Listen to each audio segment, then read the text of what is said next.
Tteokbokki bu Koreyadagi eng mashhur ko'cha ovqat. Uni Koreyaning barcha burchaklaridan topsangiz bo'ladi. Biz bugun esa bu taomni tayyorlab ko'ramiz va bu taomning tarixi bilan ham tanishamiz. Tteokbokkining tarkibiy qismi guruch undan tayyorlangan tayoqchalar bo'lib, uni Koreyada kyok deb atashadi.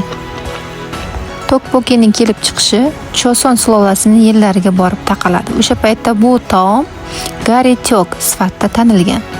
Bu taom har xil talaffuz qilingan. Bug'da pishirilgan guruch, qovurilgan guruch, guruchli pishiriq.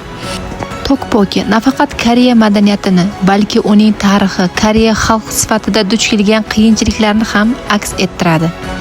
Bugungi kunda tteokbokki koreys turmush tarzining muhim qismi bo'lib, ko'plab koreyslarning sevimli taomi bo'lib qolmoqda. Janubiy Koreyada tteokbokki bugungi kunda shu qadar mashhurki, Seulda siz butun bir tteokbokki shahrini topishingiz mumkin. Bu taomning turli xil variantlarini taklif qiladigan ko'cha restoranlar ham joylashgan. Aytgancha, tteokbokki Koreyada milliy gazak ham deb ataladi. Bu taomni Koreyaga borsangiz, albatta tatib ko'rishingizni maslahat beraman.